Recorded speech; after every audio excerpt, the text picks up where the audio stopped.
Hello, my friends in the film fandom, wherever you may be and however you may be watching. Thank you so much for giving us just a little bit of your time, giving me a little bit of your time, doing a little solo video right now. We have been taking a bit of a sabbatical, but we'll be getting back to it next week as we come up to review Scream 7, which is coming out this weekend. I'm looking forward to doing that. But for right now, I wanted to go back a little bit. Those of you who remember, back to the days of Derailed with Gatekeeper Drew, you know that he used to pull up these absolutely terrible ranker lists that would just infuriate me to the point where I wanted to, punch a baby and kick a puppy.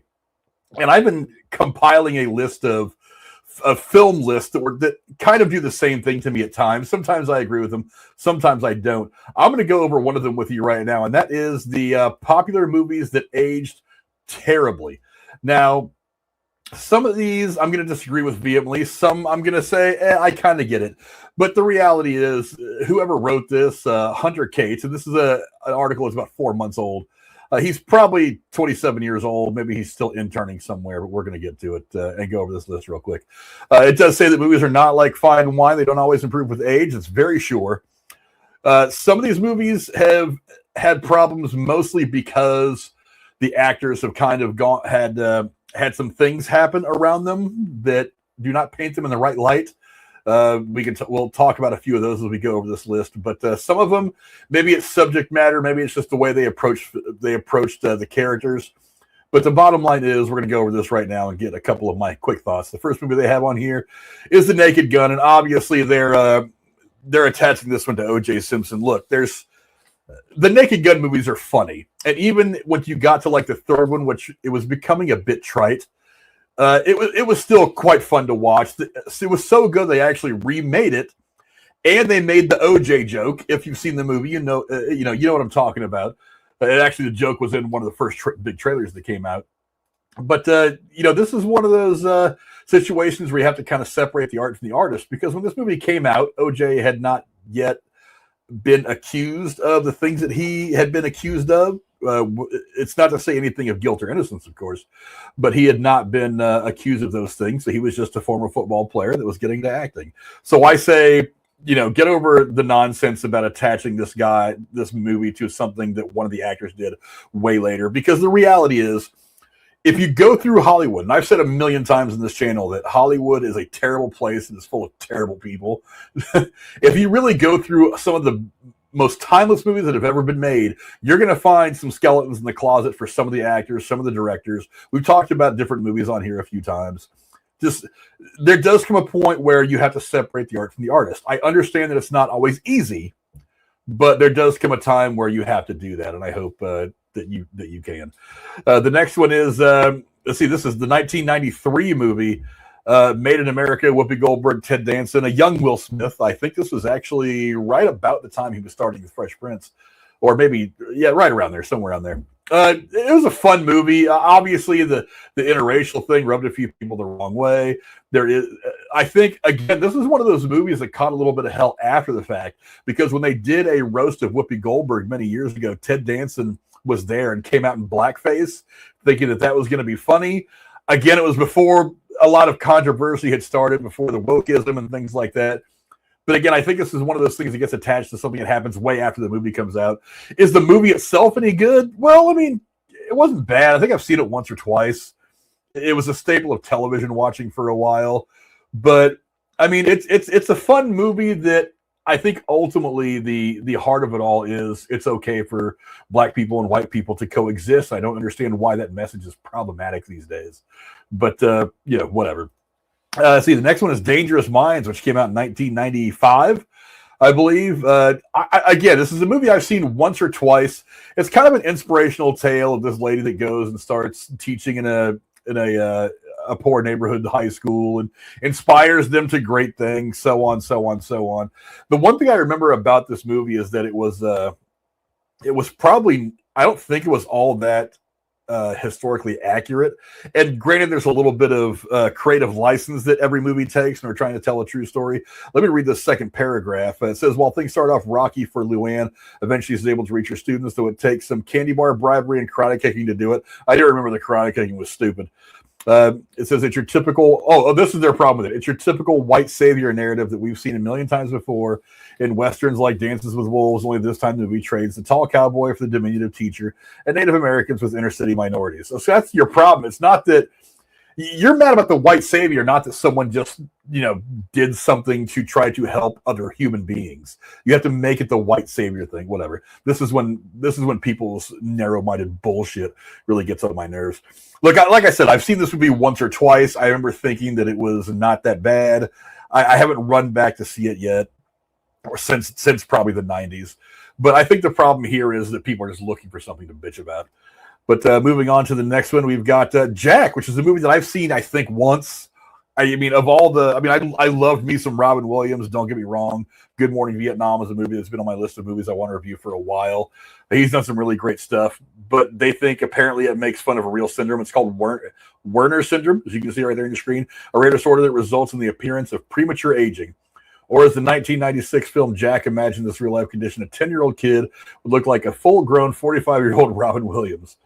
While they were most likely thinking about Oscar glory, as Williams probably thought this was his Forrest Gump crossed with Big, while Coppola was hoping for a comeback after nearly 2 decades of creative misfires. Yeah, Coppola, even today, is not having a great time of things. Admittedly, if you need an actor who can play a child stuck in a grown man's body but do it with pathos and grace, you're not going to do better than Robin Williams. Unfortunately, nothing about this movie works, including his performance, as the movie screams its message, whatever it is, with all the subtlety of a toddler throwing a tantrum. Critics saw right through the schmaltz, and just like the character Jack Powell, this movie has not aged well. Look, the reality is every actor throws up a stinker. I remember asking my dad, who was a big John Wayne fan a long time ago, were there any movies that John Wayne made that you didn't like? He rattled off like 2 or 3 really, really quickly off the top of his head. He's like, yeah, they just weren't good. The performances weren't great, direction, writing, whatever. They just didn't hit. This might be Robin Williams' one that didn't work out very well. Like I said, I saw the movie once, but I don't remember a whole lot about it. We'd have to see. Shakespeare in Love, honestly, a movie that I was never interested in seeing. If I saw it, it was once about the time that it came out, so I can't speak on it too much. What this article says is, while Shakespeare in Love is perfectly entertaining and witty little romantic comedy, it's tough to watch with a straight face. Well, yeah. I mean, this was the era that gave us the Romeo and Juliet with Leonardo DiCaprio and what's her name? I forget her name. The girl of My So-Called Life. But it was just kind of goofy. It was nominated for, let's see, we've seen much better costume dramas before and since. And after more than 2 decades since its release, we can safely say Shakespeare in Love doesn't belong in the best ever category.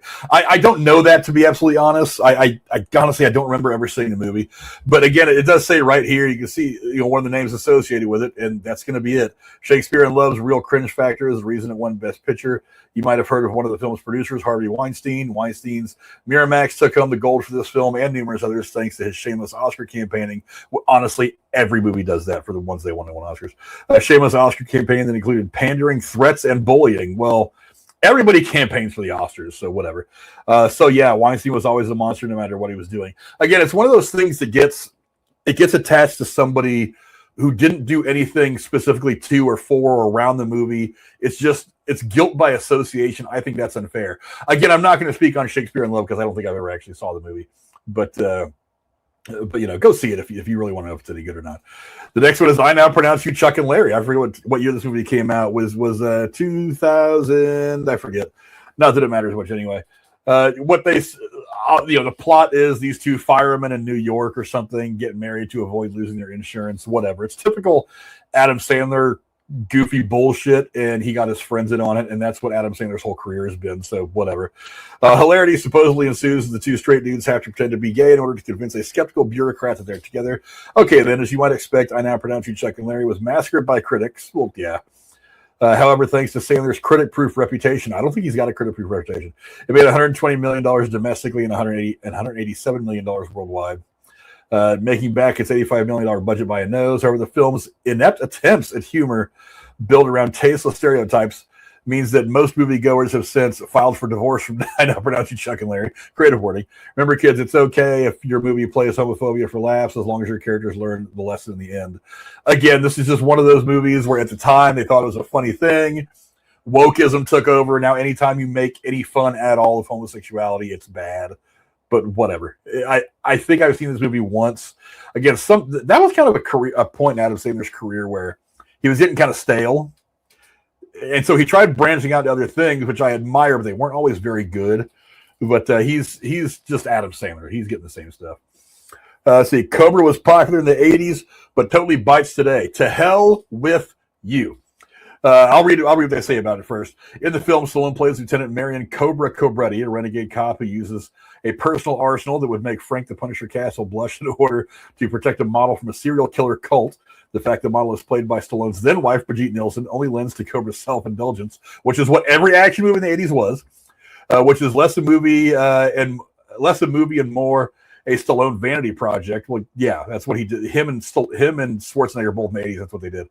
They're not saying shoot 'em up should be subtle or thought-provoking, but there's a difference between Arnie cracking one-liners as an one-man Austrian army and the unfettered fetishism on display in Cobra. Basically, if Larry Flint went into action movies instead of adult film, you'd get Cobra. Yeah, you would. It's a good movie. Critics KO'd the action flick with a 14% tomato reading. Doesn't matter. But its $49 million gross was enough to land it in the top 15 movies of 1986. Frankly, its staggeringly violent view of law enforcement makes what should be a fun popcorn movie painful to watch. To hell with you, Mr. Hunter Cates. I don't even know who the hell you are. Dude, we reviewed this movie a while back. I think it's kind of a typical 80s action flick. I remember thinking, and I think I said this in the review, that I like the idea that it's not just one serial killer. It's a cult of serial killers. I think this movie could have been sequelized if maybe Stallone wasn't such a pain in the ass to work with back in the 80s. I don't understand. Look, I get some people don't like blatant violence in movies, and that's fine. But if you don't like it, then whatever. I mean, it's a typical 80s Stallone action flick. Sure, he got his wife to star in it. Nobody cares. It's not the first time or the last time that's happened in Hollywood. All the things that he's bitching about in this movie are things that movies have been doing forever. He just doesn't like the movie. That's fine. Let's see. The next one is Short Circuit, which one of the 80s classics. Let's see what this moron says about it. As far as crude stereotypes go, Ben isn't the worst. He's talking about Ben Javeri, who's played by, what the hell's his name? Drawing a blank in the name. I forget the name. Anyway, Fisher Stevens. Fisher Stevens is the name of the guy who plays Ben Javeri in the movie. As far as crude stereotypes go, Ben isn't the worst, considering he's a gentle genius who becomes a fully fleshed out character in Short Circuit 2. The sequel was good, but it wasn't the same. There's just one minor problem. He's played by a white actor in brown face. That's what they're going to bitch about. Fisher Stevens, there he is. Played Ben, and the dude is not and never has been of Indian heritage. So we have to wonder why. Because that's just the way it was done. Nobody really cared back then. Casting Stevens as Indian is every bit as bad as white dudes playing Native Americans in countless Westerns. Only in 1986, you'd have thought filmmakers knew better. No. That kind of thing didn't start even come close to bothering anybody until the late 90s. Could they not find an Indian actor? I don't know. If not, why did the character have to be Indian? It's a major miscast that makes it otherwise sweet, if forgettable, family film uncomfortable to watch. No, it doesn't. For one, I don't look. I can understand the question of couldn't you have found an Indian actor? I get it, but the reality is actors pretend to be other people. That's what acting is. Pretending to be Indian is not as big a deal as you want to make it out to be. But whatever. Bitch about this movie all you want. It's a staple of any 80s playlist. It's a great movie, and one of these days I'll get around to reviewing it. We're still scratching our heads over Crash. I got to be honest, I've seen this movie once. I thought it was decent. There was a lot of really great acting and performances, I remember. But it was kind of a convoluted mess at times. Theories, I'll read what this guy says about it. Theories abound about how this happened. Where homophobic Oscar voters uncomfortable with awarding a movie about two male lovers. I don't even remember if there was a gay person in there. Or was Crash a film about privileged Los Angelinos suffering from white guilt? I don't know. Simply more appealing to sophisticated Hollywood types. No one dares argue that Crash was better than Brokeback Mountain because, come on, to be fair, Crash is as horrible as you've been led to believe. I remember thinking it was a decent movie. Just kind of, it got a little convoluted at the end. That said, it's still pretty preachy. Saccharine, wow, he uses a lot of big words here. Preachy, saccharine, treatise that condemns LA's culture of self-absorption, which is what LA is. Hello. while ironically and obliviously being super impressed with himself at the same time. Yeah, look, a lot of big actors, a lot of great performances. Like I said, I always thought at the end of the movie it got a little convoluted and full of itself. Again, but I only saw it the once back when it came out in like 2005, and that was 21 years ago almost as I sit here and make this video. So whatever. Go watch the movie for yourself. Robin Hood, good God, Robin Hood, Prince of Thieves. I don't know. You can beat this movie up for a lot of different reasons. It's a fun movie to watch, don't get me wrong, but you can beat it up for a lot of different reasons. What this guy says is, so how did it do so well at the box office? Oh, right. Robin Hood, Prince of Thieves came out just a few months after Kevin Costner's Dances with Wolves dominated the Oscars and the box office. Timing is everything in Hollywood. In the 90s, Costner could do no wrong, true, until he decided doing Waterworld in 1995 and The Postman in 1997 was a good idea, but that's another story. Yeah, those two movies were not good. With a comfortable distance of more than 30 years, we can safely say Robin Hood, Prince of Thieves should thank its lucky stars that came out so soon after Dances with Wolves. Otherwise, Kevin Costner's big-budget follow-up would have flopped harder than his attempt at an English accent. For one, did he even make an attempt at an English accent in this movie? I don't believe he did.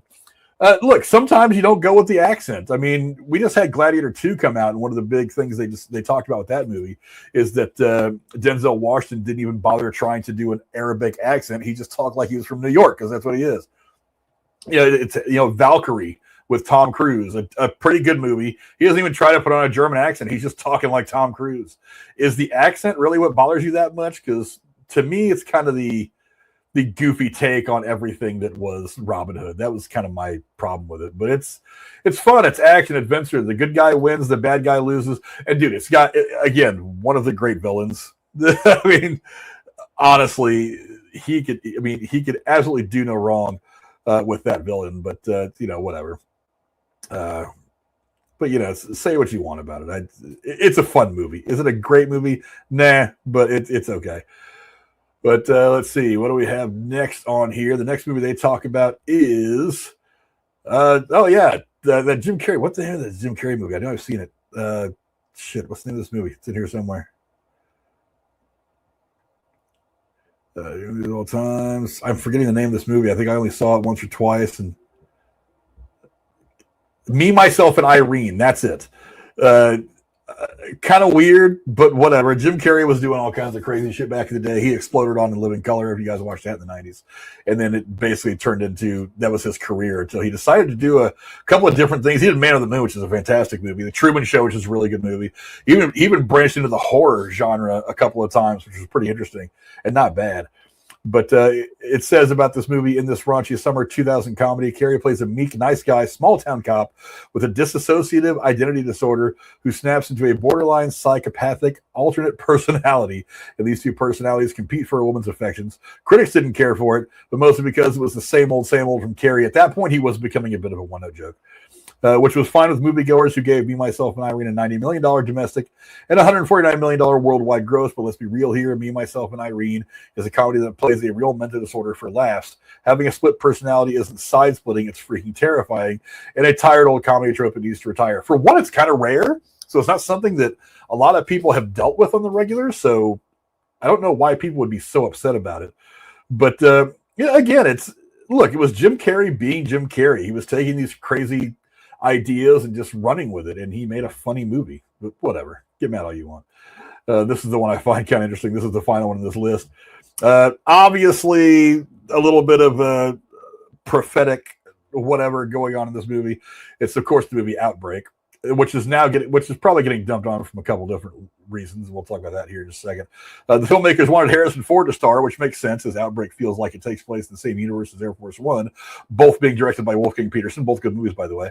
It fancies itself a thinking man's thriller. They put that in quotations, but it really just wants to blow stuff up. And with Ford starring, that totally works. But with Hoffman, a brilliant actor who doesn't wear the action star suit comfortably, the film feels forced. I don't think it was an action film. I don't think it was like that. There were tense moments, but it wasn't action. It wasn't that kind of action. Knowing what we know now and living through what we've lived through, you can't help but roll your eyes at Hoffman's action man doctor steals the combat helicopter from the military to fly up and down the California coast to catch a monkey whose blood easily cures an airborne virus that miraculously has been confined to one town. For a planet that's sheltered at home because of a virus spreading globally in just 2 months, and with a real vaccine that took months to create, Outbreak's action movie bombast seems woefully out of touch. again, you're talking about looking at something. When did this movie come out? It came out in 1990 something, 1995. So you're talking about, come on, dude, you're talking about 25 years before COVID. They couldn't have seen this coming, and it's not like pandemics and outbreaks and stuff didn't actually happen in real life. They're actually well documented, but whatever. I honestly thought one of the reasons they were going to shit on this movie was going to be because of Kevin Spacey being in it, and I'm glad that they did not. But because Kevin Spacey's had his problems. Dude, it's an interesting movie. I don't find it very much an action movie as much as it is a medical thriller. I guess that's kind of the way I describe it. But I don't know. Go down and tell me what you guys think in the comments. Do you think any of these popular movies age terribly? Are these guys being too harsh? Am I being too harsh on some of these movies? What did you think of all these movies? Let me know which one was your favorite down in the comments below. We will see you guys on, I'm guessing, Tuesday to do Scream 7. I'm looking forward to doing that with the guys. We will see you guys then. Until next time. Adios.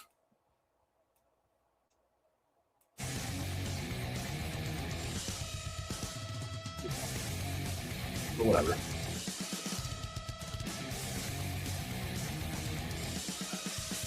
And who can tell the future? After all, just silly.